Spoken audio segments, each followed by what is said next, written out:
Di tengah-tengah Nusa Tenggara Barat, menjulang megah sebuah gunung berapi yang tak hanya menyimpan keindahan alam yang mempesona, tetapi juga misteri yang membangkitkan bulu kuduk. Gunung Rinjani, dengan ketinggian 3.726 meter di atas permukaan laut, bukan hanya menjadi surga bagi para pendaki dan pencinta alam, tetapi juga medan spiritual bagi mereka yang mempercayai bahwa gunung ini adalah tempat bersemayamnya makhluk gaib, roh leluhur, bahkan kerajaan jin. Video ini mencoba menguak lapisan-lapisan sejarah, tragedi, hingga kisah mistis yang membalut Gunung Rinjani dalam aura misteri yang belum sepenuhnya terpecahkan.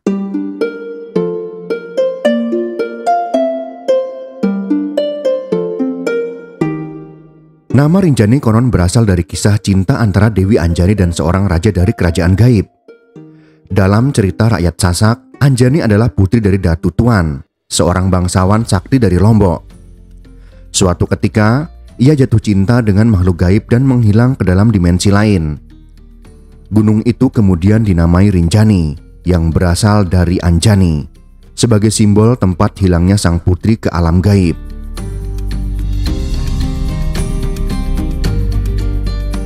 Dewi Anjani dikenal sebagai sosok yang sangat penyayang dengan alam. Suatu hari, Dewi Anjani memutuskan untuk bermeditasi di puncak gunung. Ia merasa sangat dekat dengan alam dan akhirnya memutuskan untuk menjadi bagian dari alam tersebut, sehingga terjadilah Gunung Rinjani sebagai manifestasi dari Dewi Anjani.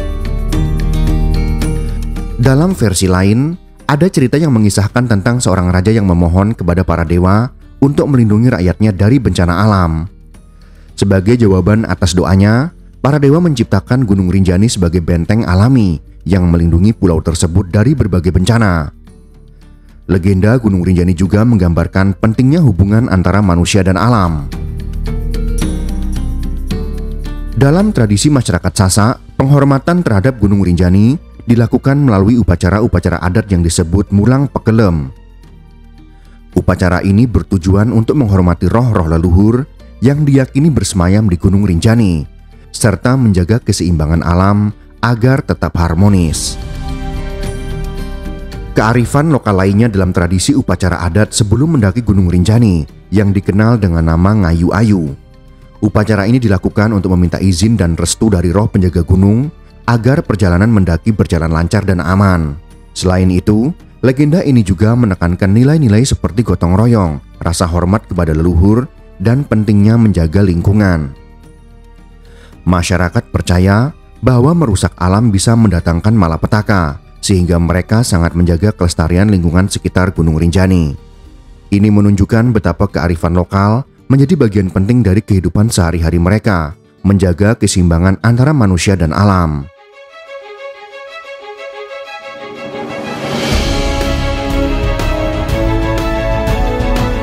Dalam catatan kolonial Belanda, Gunung Rinjani mulai masuk peta ilmiah sekitar abad ke-18, ketika penjelajah dan ahli geografi Hindia Belanda mencatat keberadaan dan aktivitas vulkaniknya.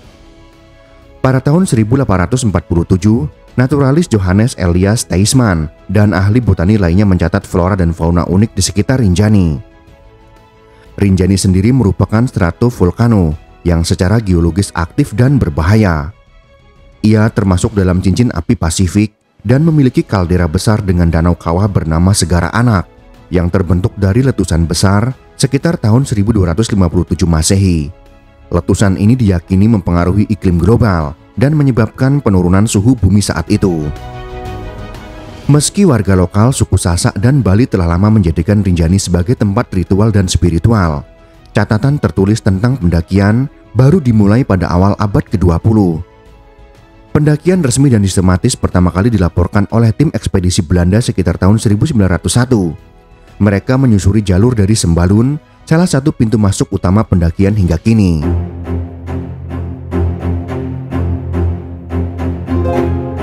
Catatan sejarah menunjukkan bahwa pendakian Gunung Rinjani juga dilakukan oleh orang-orang di masa lalu. Bahkan pendakian gunung yang ada di Lombok, Nusa Tenggara Barat ini sudah dilakukan jauh sebelum Indonesia merdeka. Salah satu pendakian Gunung Rinjani yang pernah dilakukan di masa lampau adalah perjalanan Frus Torfer pada tahun 1890-an. Peneliti asal Jerman ini diketahui pernah melakukan pendakian ke Gunung Rinjani pada saat kunjungannya di wilayah Nusantara pada waktu itu. Bagaimana perjalanan Frustorfer serta kesan yang ia dapatkan dalam proses pendakian tersebut? Dikutip dari surat kabar Java Bode, edisi 9 September tahun 1896, Hans Frustorfer diketahui sebagai seorang peneliti asal Jerman yang sudah melakukan perjalanan ke berbagai tempat. Dirinya dikenal sebagai penjelajah yang melakukan penelitian tentang kupu-kupu. Misalnya pada tahun 1889, dirinya sempat menetap selama 3 bulan di Kepulauan Kanari. Setelah itu, dia juga pergi ke Ceylon atau Sri Lanka untuk melakukan riset terkait bidang keilmuan yang dia dalami. Pada tahun 1890, Frustorfer meninggalkan Ceylon dan melanjutkan perjalanannya ke Penang sebelum kembali ke Berlin untuk mengklasifikasi koleksi yang dia temukan. Setelah itu, dia memutuskan untuk melakukan perjalanan ke daerah Jawa setelah menyelesaikan tugas tersebut. Pada awalnya, Frustorfer berniat untuk menetap selama setahun di Jawa. Namun pada akhirnya, Frustorfer diketahui menetap hingga 3 tahun lamanya. Dirinya sangat tertarik dengan keberagaman fauna yang ada di Jawa pada waktu itu. Selain itu, kenyamanan dari para penduduk yang dia dapatkan membuat Frustorfer menetap selama 3 tahun sebelum kembali ke negara asalnya. Kepulangannya dari Jawa tidak menjadikan akhir dari perjalanan Frustorfer di Nusantara. Bahkan dirinya berniat kembali untuk menjelajahi pulau-pulau lain yang ada di Kepulauan Hindia. Pada pertengahan 1890-an, Frustorfer akhirnya kembali ke Nusantara untuk melanjutkan ekspedisinya. Lombok menjadi salah satu daerah yang turut didatangi oleh penjelajah tersebut. Dalam perjalanannya tersebut, Frustorfer diketahui juga sempat melakukan pendakian ke Gunung Rinjani. Dirinya melakukan perjalanan untuk mendaki gunung yang memiliki ketinggian sekitar 3.726 meter tersebut. Frustorfer berhasil mencapai puncak Gunung Rinjani dalam perjalanannya ini. Dia menyebutkan bahwa dia bisa melihat Danau Kawah yang letaknya lebih rendah dari puncak gunung. Bahkan Frustorfer meyakini bahwa dirinya merupakan orang Eropa pertama yang berhasil menaklukkan puncak Rinjani pada waktu itu. Namun baru pada era modern, khususnya sejak Rinjani masuk dalam kawasan Taman Nasional Gunung Rinjani pada tahun 1997, pendakian berkembang menjadi aktivitas pariwisata. Ribuan orang dari dalam dan luar negeri datang setiap tahun mencoba menaklukkan puncaknya. Rinjani memiliki 2 jalur utama, yaitu Sembalun yang lebih panjang tapi landai dan Senaru yang lebih curam dan juga mistis. Jalur Senaru terkenal karena melewati hutan lebat yang sunyi dan konon menurut cerita penuh gangguan makhluk halus.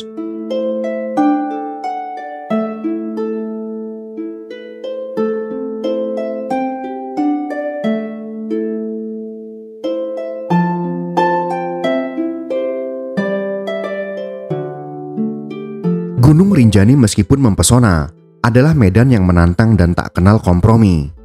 Statistik mengenai korban jiwa di Gunung Rinjani seringkali bervariasi, namun setiap insiden meninggalkan duka mendalam bagi keluarga dan komunitas pendaki.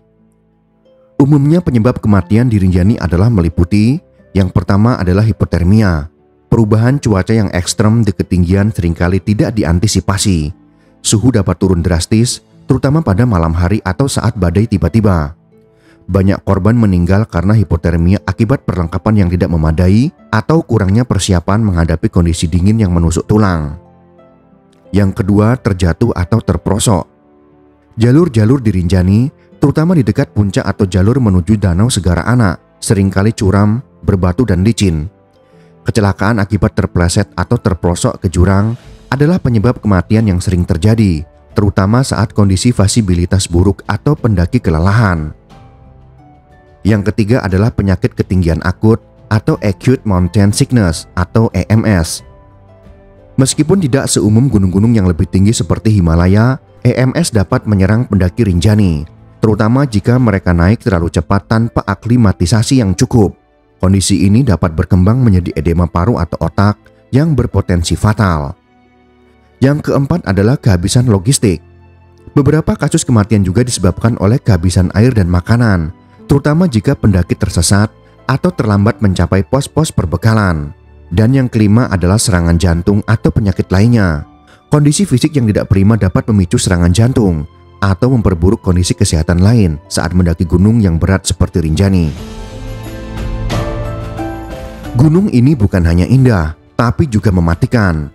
Dalam beberapa dekade terakhir, puluhan pendaki kehilangan nyawa. Salah satu kecelakaan paling tragis dalam jejak panjang insiden di Gunung Rinjani terjadi pada tahun 2007. 7 pelajar tewas saat mendaki pada tanggal 12 Maret tahun 2007. Korban diduga meninggal dunia karena kedinginan akibat badai dan kehabisan bahan makanan. Pendaki tersebut tidak membawa perlengkapan mendaki yang memadai. Konon juga diceritakan ada kejadian pada tahun 2010, seorang porter dilaporkan hilang selama 4 hari. Ketika ditemukan, ia berada dalam kondisi linglung dan hanya bisa mengatakan bahwa ia dibawa oleh makhluk tinggi besar ke dalam istana emas di bawah danau. Masyarakat lokal percaya ia tersesat ke dimensi lain, sebuah kerajaan jin di bawah segara anak.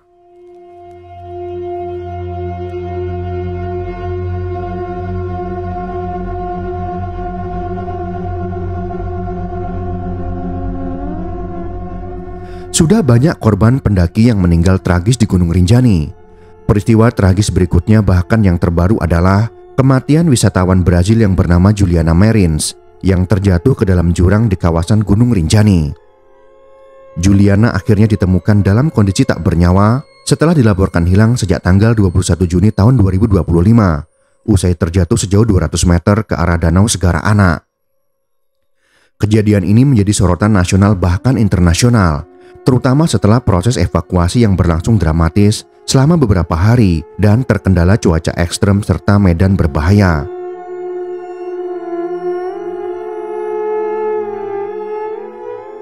Juliana Marins diketahui tengah melakukan pendakian Gunung Rinjani melalui jalur Sembalun bersama 6 orang pendaki lain dan 1 pemandu lokal. Perjalanannya dimulai pada dini hari pada hari Sabtu tanggal 21 Juni tahun 2025 dengan target mencapai puncak salah satu gunung tertinggi di Indonesia itu. Namun dari catatan Badan Penanggulangan Bencana Daerah NTB dan SAR, rata-rata setiap tahun terjadi insiden kehilangan, kecelakaan, bahkan kematian.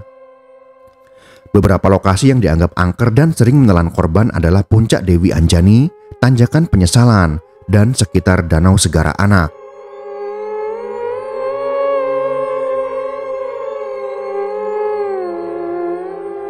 Lalu bagaimana dengan aura mistis yang ada di Gunung Rinjani ini?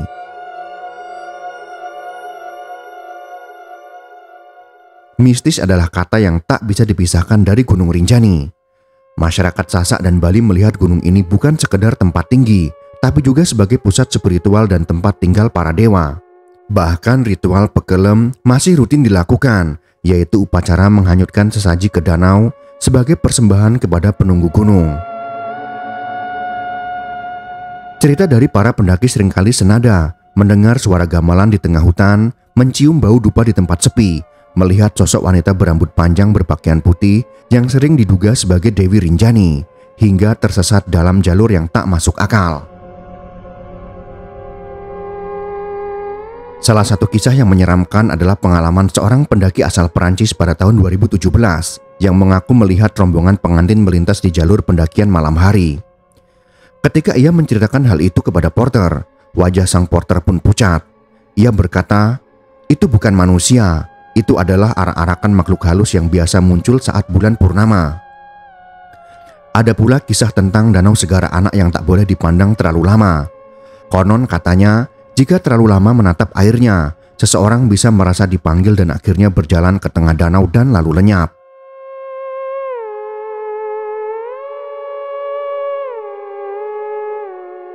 Danau Segara Anak adalah kaldera dari letusan purba.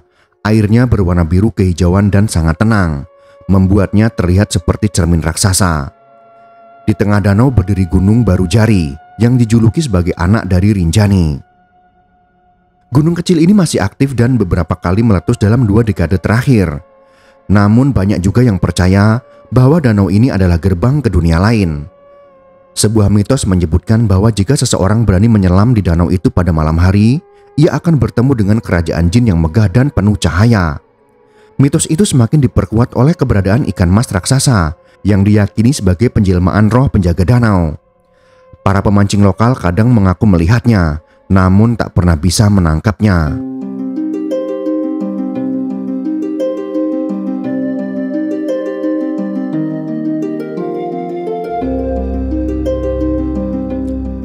Gunung Rinjani adalah contoh sempurna bagaimana sains dan mitos bisa berdampingan.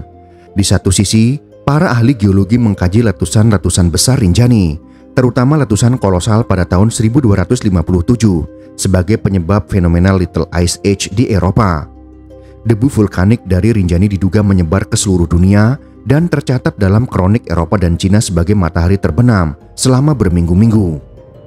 Di sisi lain, masyarakat lokal tetap memegang teguh kepercayaan bahwa gunung ini adalah tempat sakral yang tidak bisa didaki sembarangan. Bahkan beberapa porter menolak membawa makanan berbau daging sapi karena dianggap bisa mengganggu penunggu gunung.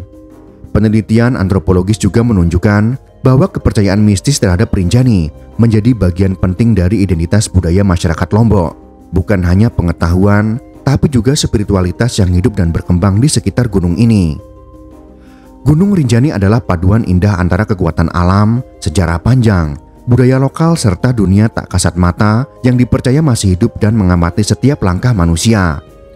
Di puncaknya, seseorang tak hanya melihat pemandangan surga, tapi juga merasakan betapa kecilnya manusia di hadapan alam dan alam gaib. Misteri Rinjani bukan untuk dipecahkan, tapi untuk direnungkan. Setiap desir angin di puncaknya, setiap kabut yang menutup jalur pendakian, adalah bisikan dari gunung tua yang telah berdiri ribuan tahun, menjaga rahasia yang tak akan pernah benar-benar terbuka. Jika kalian suka dengan video ini, silakan berikan jempol ke atas. Dan jika kalian menganggap video ini bermanfaat, maka bagikanlah untuk teman-teman Anda yang lain. Terima kasih sudah menonton.